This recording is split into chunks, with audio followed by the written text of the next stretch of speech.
sens le vent de l'esprit qui souffle. Ne reste pas dans tes pantoufles. Si tu as choisi Jésus comme patron, te faut le servir à fond. Car Dieu cherche des hommes aujourd'hui pour se tenir à la brèche.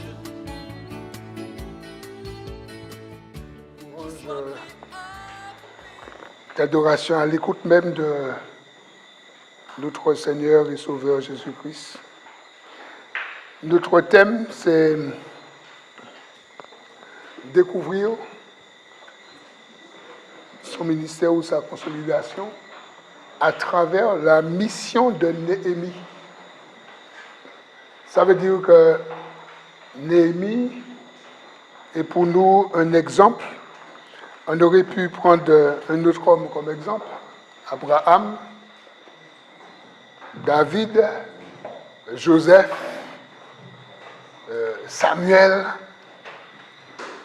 parce que tu as d'autres hommes qui sont des exemples.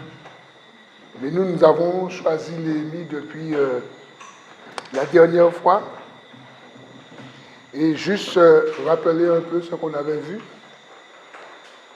Alors vous avez vu le livret. Tout à l'heure, plus tard, vous allez voir un peu les détails. Il y a un petit historique dessus. Il y a quelques éléments derrière. On a un schéma des portes. Mais vous allez prendre votre temps pour regarder tout cela. J'aimerais voir un peu par rapport à la dernière fois. On était 48 personnes. Parce qu'en fait, le Seigneur nous a mis à cœur dans cette association, mais ce groupe, les disciples, ceux et celles qui veulent avancer, de temps en temps d'être ensemble pour parler sur un thème, mais pour laisser le Saint-Esprit nous parler aussi. On était 48 et il y avait 21 frères et 27 sœurs. Je ne sais pas pourquoi, les sœurs sont toujours d'accord. Et les frères, il faut qu'on relève ce défi. Hein? Les frères.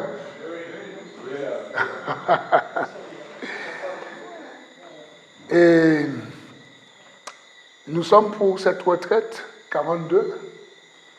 Toute personne confondue, peut-être moins une personne. Et les frères, on a encore baissé la garde. 10 frères pour 32 sœurs. Tu peux dire amen, ma sœur. Nous avons 21 personnes présentes qui participent pour la première fois par rapport à la retraite. Et on va voir, à la fin, on va voir un peu par rapport aux résolutions, parce qu'on se souvient qu'il y avait des résolutions la dernière fois.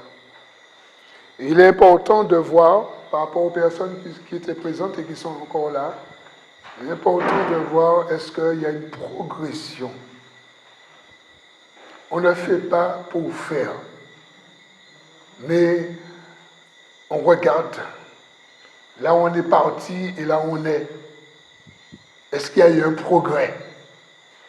Parce que ça, c'est important.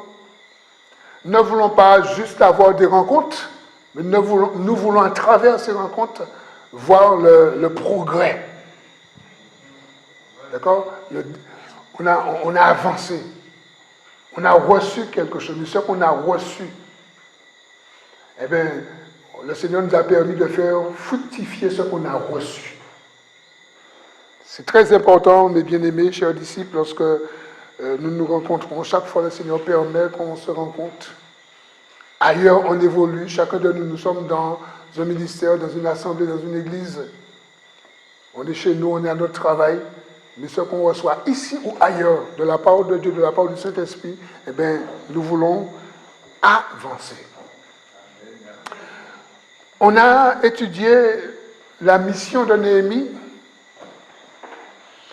Et on a vu comment Néhémie, comment il a progressé dans cette mission.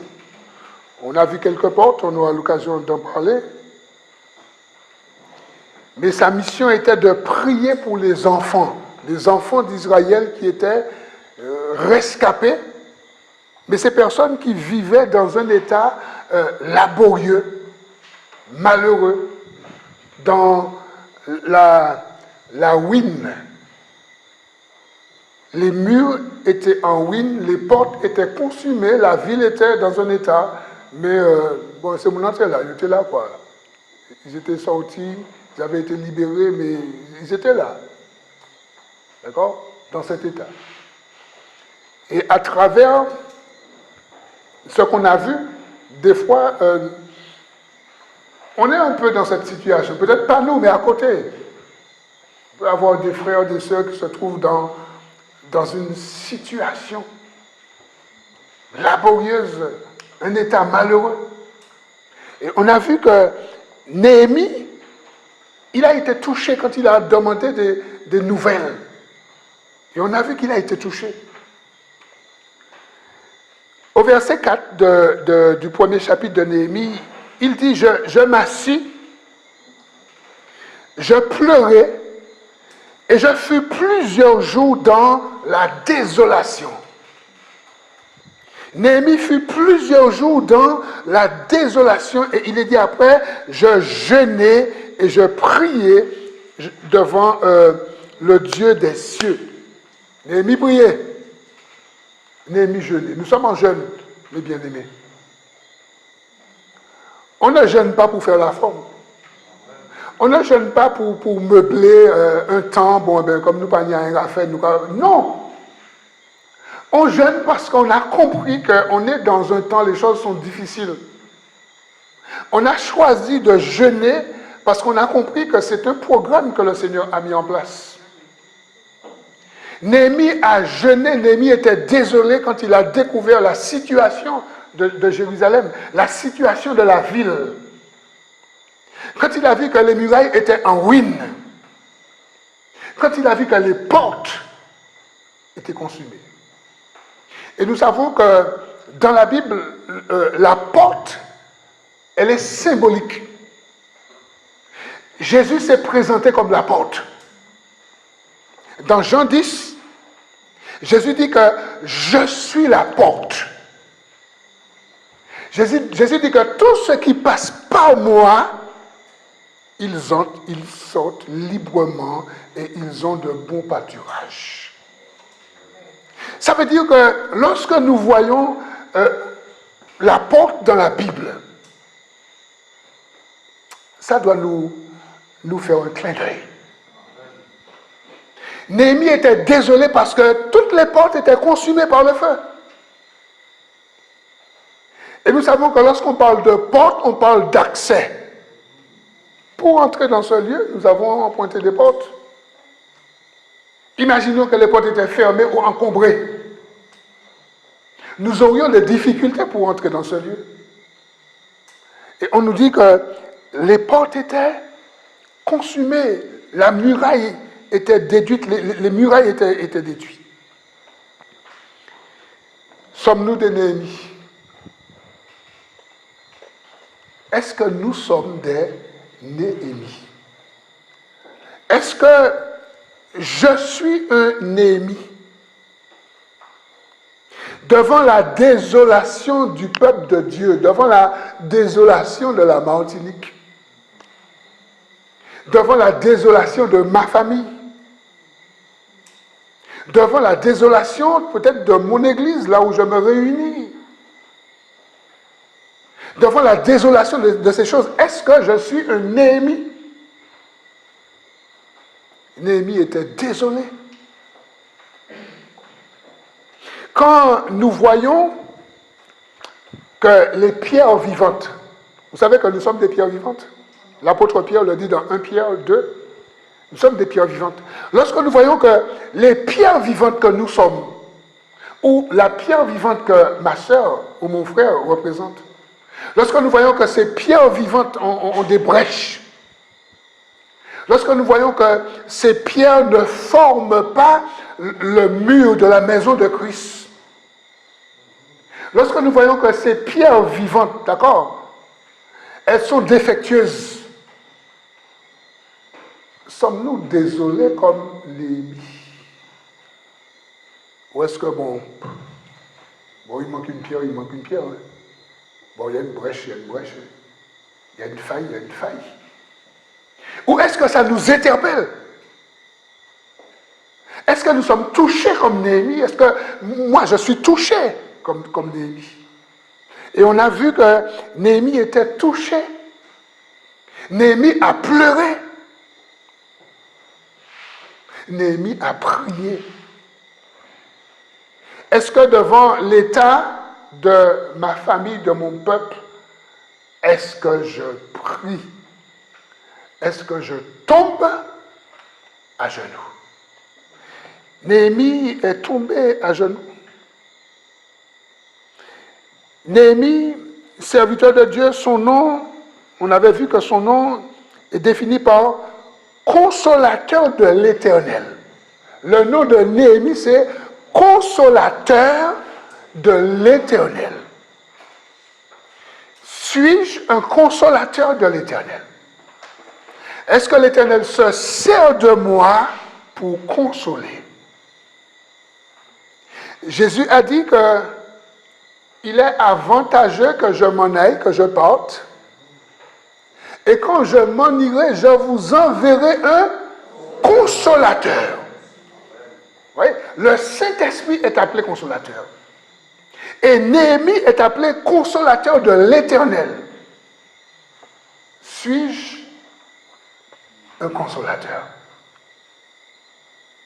Ou encore, suis-je celui qui murmure tout le temps, qui énumère les choses qui ne vont pas, mais nous arrêter là? Parce que des fois, on peut énumérer, ça va pas, c'est pas bon, ça c'est écrasé, ça c'est en ruine, ça c'est en feu, et puis on a terminé. On fait des conseils, et puis on a terminé. Néhémie. Et nous sommes là pour parler de nous. À travers Néhémie, nous voulons parler de nous. À travers Néhémie, nous voulons parler de notre ministère. À travers Néhémie, nous voulons nous réveiller.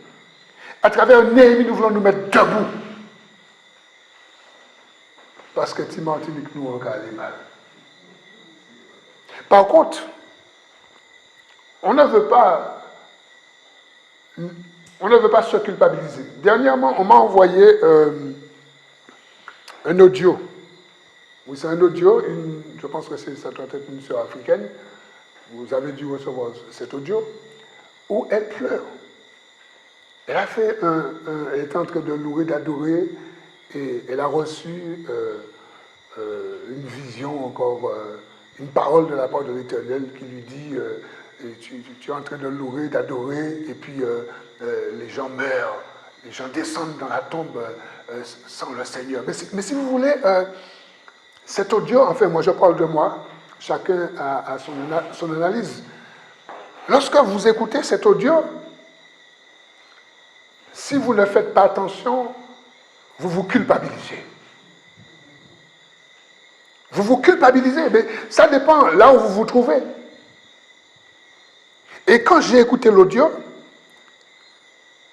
j'ai renvoyé pour les sœurs ou les personnes qui ont envoyé l'audio que c'est bien, mais Dieu a parlé à cette femme premièrement. Dieu lui a parlé premièrement. D'accord, c'est bien qu'on transfère les choses, mais nous devons analyser les choses par rapport à notre position. Et comme je disais, de toute manière, sans aucun orgueil, d'accord, aucune prétention, chaque matin quand je prie, je dis Seigneur, utilise-moi dans cette journée. Si tu envoies une âme vers moi, donne-moi le discernement, la sensibilité que je puisse, mais vraiment parler à cette âme. Ça veut dire que quand je reçois ce genre d'audio, je ne suis pas culpabilisé et je ne veux pas me culpabiliser. Par contre, j'ai dit dans cet audio, si vous savez que ça vous parle et que vous êtes dans une situation, vous êtes fainéant, vous êtes paresseux et Dieu vous parle, repentez-vous. Repentez-vous. Mais si vous recevez un audio et ça ne vous concerne pas, mais ce n'est pas la peine de se culpabiliser. Parce que des fois, on se culpabilise inutilement. C'est pourquoi il est très important, d'accord, d'avoir le discernement et d'être sensible au Saint-Esprit pour ne pas tout prendre pour nous. Parce que des fois, on prend tout pour nous, on prend tout. Mais si tu es un disciple et tu fais ton travail, pourquoi tu vas te culpabiliser? Pourquoi? Maintenant, si tu reçois la chose, tu analyses ton état et tu sais que Dieu te parle, repens-toi. Et mets-toi au travail. Ça veut dire que notre but à travers cette retraite, ce n'est pas de nous culpabiliser, non. C'est de nous fortifier. C'est que nous prenions des résolutions. C'est que nous analysons les choses. Et si nous avons commencé, nous travaillons, eh bien, que nous puissions aller beaucoup plus loin. Mais si nous ne sommes pas partis, eh bien, c'est l'heure de partir. C'est-à-dire qu'il faut être honnête. D'accord? Il faut être honnête avec soi-même. Reconnaître que s'il y a une défaillance, s'il y a une carence, le Seigneur me parle à travers Néhémie, Seigneur, je me repens, je me mets au travail. Néhémie, on a dit que c'est un consolateur. Son nom veut dire consolation de l'Éternel, et Néhémie, c'est un serviteur de l'Éternel. Suis-je serviteur ou servante de l'Éternel? Toute personne qui a été sauvée est un serviteur ou une servante de l'Éternel. On n'est pas toujours au service. Il faut le reconnaître. D'accord? On n'est pas toujours au service. Mais nous sommes là vraiment pour prendre exemple sur Néhémie. Toujours dans cette récapitulation, on avait vu que Néhémie, il a prié et il prie pour toutes choses et il a prié dans toutes les circonstances. On avait vu que Néhémie, chapitre 1er, versets 4 à 11. Je donne les passages. Vous avez vu sur le livret, vous avez aussi les chapitres de Néhémie, 6 chapitres ou 7 chapitres. On avait vu que Néhémie, chapitre 1er, versets 4 à 11, que quand Néhémie a eu connaissance de l'état de Jérusalem, il a prié. Quand il a eu connaissance, il s'est mis en prière. Et il a confessé les péchés de son peuple, les péchés de sa maison, les péchés de ses pères. Néhémie chapitre 2, verset 4.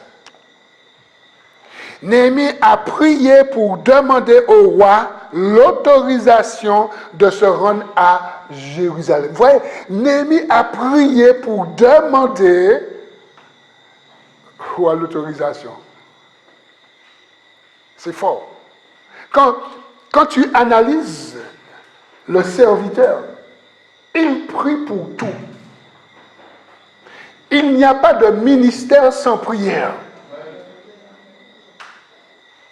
Pas de ministère sans prière. On ne peut pas se lever et décider, bon, moi je vais faire ça. Je vais faire telle chose. On voit que Néhémie, il a prié pour tout. Néhémie, chapitre 4e, les versets 1 à 23, mais plus particulièrement les versets 4 à 9, j'ai noté, et on l'avait vu. Il a prié quand il se trouvait confronté à l'opposition. Des fois, nous rencontrons des oppositions, des fois, nous sommes dans des combats. Des fois, nous sommes dans des combats, j'ai envie de dire des combats de bouche. Où nous voulons prouver à l'autre personne telle chose. Néhémie, il a prié. Quand il a vu qu'il était dans ses oppositions, il a prié. Parce qu'il avait compris qu'il n'avait pas à lutter contre la chair et le sang, contre ceux qui s'opposaient à lui, mais l'esprit qui animait les personnes qui s'opposaient à lui. Et c'est pourquoi que Néhémie a prié. Est-ce que lorsque nous rencontrons des oppositions, est-ce que nous prions? Est-ce que lorsque nous exerçons notre ministère et que nous rencontrons des oppositions, est-ce que nous prions? Néhémie a prié pour tout.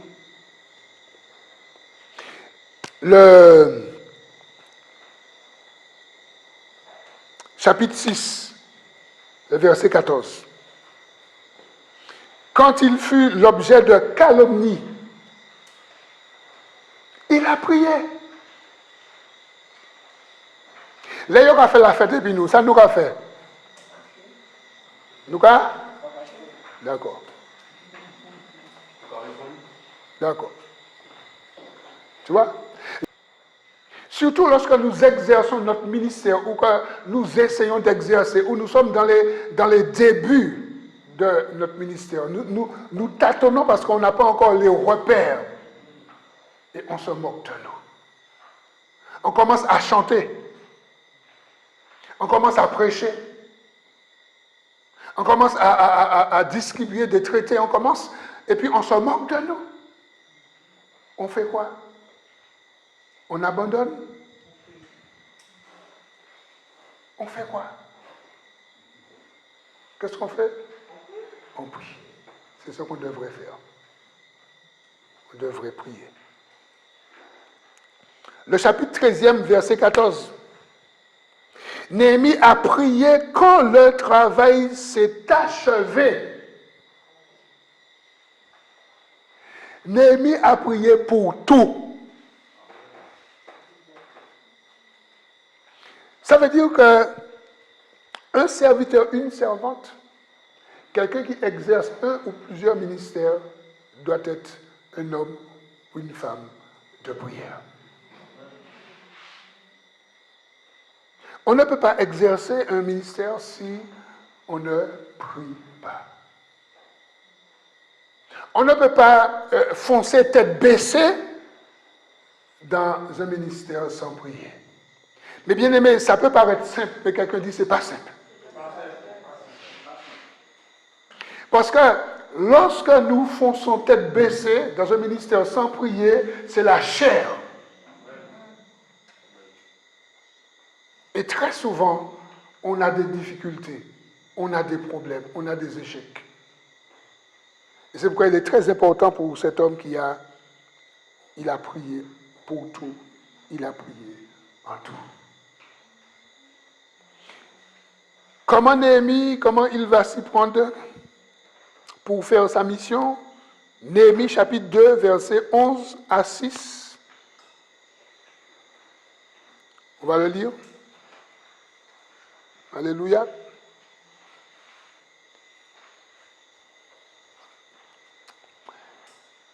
Il est dit, j'arrivais à Jérusalem et j'y passais 3 jours.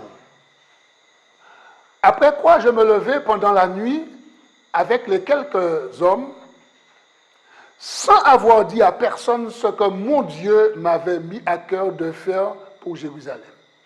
Il n'y avait avec moi d'autres bêtes de somme que ma propre monture. Je sortis la nuit par la porte de la vallée et je me dirigeai contre la source du dragon et vers la porte du fumier, considérant les murailles en ruine de Jérusalem et en réfléchissant à ces portes consumées par le feu. Je passai près de la porte de la source et de l'étang du roi. Il n'y avait point de place par où put passer la bête qui était sous moi. Je montai de nuit par le torrent et je considérai encore la muraille. Puis, je rentrai par la porte de la vallée et je fus ainsi de retour. Les magistrats ignoraient où j'étais allé et ce que je faisais. Jusqu'à ce moment, je n'avais rien dit aux Juifs, ni aux sacrificateurs, ni aux grands, ni aux magistrats, ni à aucun de ceux qui s'occupaient des affaires. Je leur dis alors, vous voyez le malheureux état où nous sommes, Jérusalem est détruite et ses portes sont consumées par le feu. Venez, rebâtissons la muraille de Jérusalem et nous ne serons plus dans l'opprobre. Et je leur racontai comment la bonne main de mon Dieu avait été sur moi et quelles paroles le roi m'avait adressées. Ils dirent, levons-nous et bâtissons, et ils se fortifièrent dans cette bonne résolution. Amen. On voit que Néhémie, comment il va s'y prendre? Il va inspecter l'état, il va regarder. Ça veut dire que nous ne pouvons pas faire notre ministère si on n'a pas fait l'état des lieux. Tu ne peux pas prier avec quelqu'un, là je parle des ministères, ok? Tu ne peux pas prier avec quelqu'un si tu n'as pas parlé avec la personne. Tu ne peux pas exercer un ministère si tu n'as pas pris un temps pour descendre dans la chose. Néhémie va inspecter, il va regarder, il va constater, il va faire un rapport. Et ensuite, et ensuite, il va agir. J'ai noté qu'il va prendre connaissance de la situation, connaissance d'état des lieux, de la muraille, des portes consumées. Et il va inviter à ses collaborateurs de rebâtir la muraille et de restaurer les portes. Restaurer les portes. L'enseignement principal, c'est surtout la restauration des portes. Le relèvement de la muraille et la restauration des portes. Je crois que c'est le psaume 122 qui dit je suis dans la joie. C'est ça, c'est le psaume 122?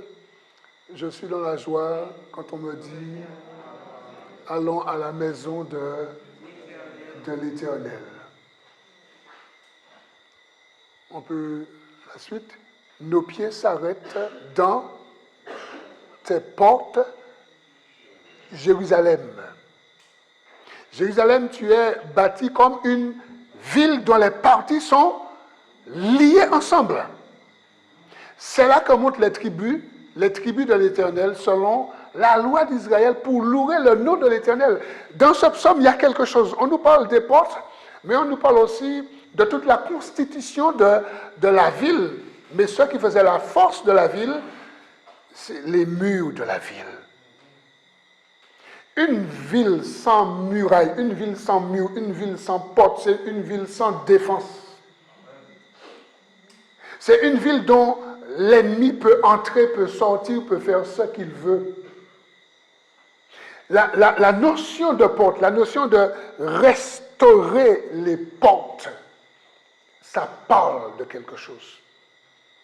Et on a vu qu'à travers, la réparation des portes, on a vu que chaque porte qui était restaurée, qui était réparée, c'est un ministère qui était restauré, c'est un ministère qui avait été mis en place. Parce que une porte, c'est, tu entres par une porte. Pourquoi Paul reçoit cette révélation dans Éphésiens 4, 27, où il dit « Ne donnez pas accès au diable ». Ne donnez pas accès au diable. N'ouvrez pas une porte pour le diable. N'ouvrez pas de porte pour le diable. Et très souvent, je vais dire sans faire attention, qui veut dire par manque de vigilance, nous ouvrons des portes pour le diable. Nous lui donnons accès. Jérusalem, les portes étaient consumées. Les portes étaient en feu. Ça veut dire que les portes étaient inopérationnelles. Les portes ne faisaient pas leur fonction. Et quand une porte ne fait pas sa fonction, quand on ne peut pas entrer et sortir par une porte, la porte n'a pas lieu d'être. Jésus a dit « Je suis la porte ». Et Jésus nous demande d'être aussi une porte, chacun de nous. Une porte restaurée, une porte réparée, une porte relevée. C'est un ministère qui se met en place. Et à travers le 3e chapitre de Néhémie, il y a un nombre de portes qui a été réparé, un nombre de portes qui a été restauré. C'est un nombre de ministères qui a été mis en place. Et l'enseignement porte sur ces portes qui ont été restaurées et réparées. C'est très important. J'ai noté que dans le livre de les Corinthiens, ils avaient tout pleinement en Jésus-Christ. Alors, on peut le lire 1 Corinthiens chapitre 1, les versets 4 à 7. 1 Corinthiens 1, les versets 4 à 7.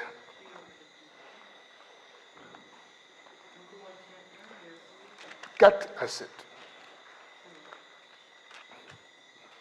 Alléluia. Paul dit, je rends à mon Dieu de continuelles actions de grâce à votre sujet pour la pour la grâce de Dieu qui vous a été accordée en Jésus-Christ. Car en lui, vous avez été comblés de toute richesse qui concerne quoi? La parole et la connaissance. Le témoignage de Christ ayant été solidement établi parmi vous, de sorte qu'il ne vous manque aucun don dans l'attente où vous êtes de la manifestation de notre Seigneur Jésus-Christ. On voit ici que Paul dit aux Corinthiens, zot ni tout don, zot pas mentier ailleurs. Mais mes amis, j'ai noté que les Corinthiens, ils avaient des portes ouvertes. Une église ou un peuple qui avait tout pleinement en Jésus-Christ. On note qu'ils étaient dans la division, ils étaient enflés d'orgueil, ils étaient impudiques, ils avaient des différends entre eux, ils se disputaient. Ils avaient des problèmes avec la consommation de viande, l'alcool, etc. Les femmes avaient des problèmes dans leur tenue, les hommes aussi. Ils célébraient le repas du Seigneur, mais d'une manière incorrecte. Ils s'attiraient le jugement de Dieu. Et pourtant, mes bien-aimés, Paul dit que vous avez tous les dons.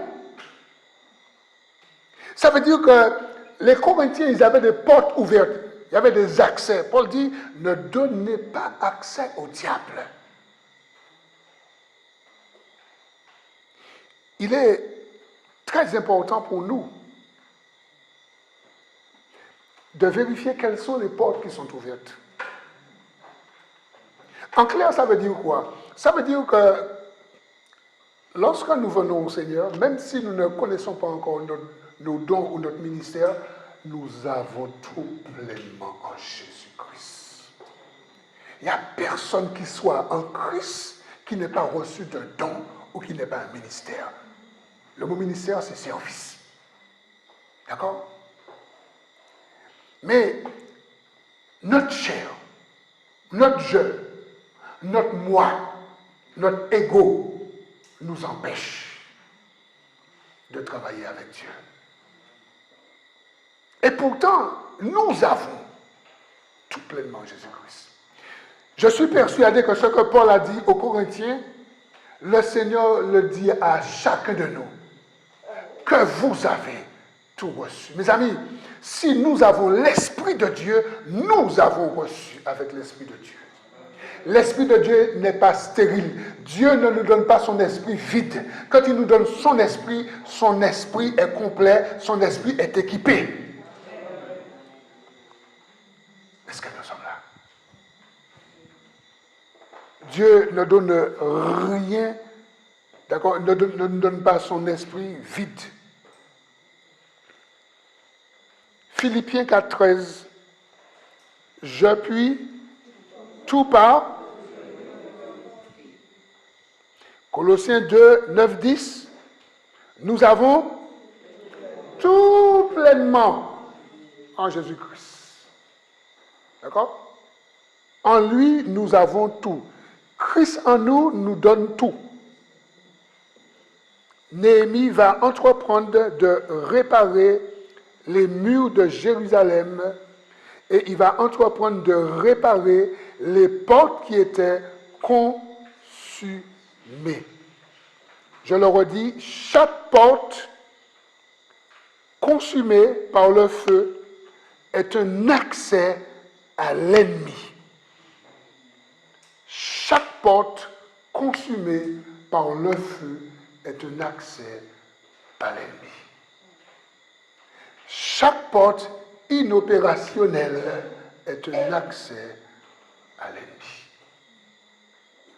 Si nous avons une porte chez nous, dans notre maison, je parle matériellement, et que la serrure a un problème, quand tu fermes la porte, elle a des problèmes à s'ouvrir. Je ne sais pas si c'est l'un d'entre nous, si c'est l'un d'entre nous, pardonnez-moi de donner cet exemple. Il y a un frère ou une sœur qui avait une voiture et il y avait au moins deux portes qui étaient bloquées et la personne était obligée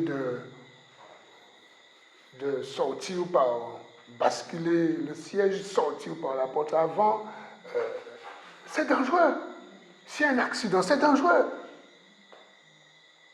C'est vrai que si c'est le seul moyen de locomotion qu'on a, nous avons quand même quoi. Mais s'il y a un problème, parce que les portes ne sont pas opérationnelles, il faut réparer les portes. Est-ce que nous sommes là? Il faut réparer les portes. Chaque porte réparée parle d'un ministère restauré. Relevé. Et rapidement, on va voir les quelques portes qu'on avait vues. Je ne vais pas entrer dans les détails, mais quand même,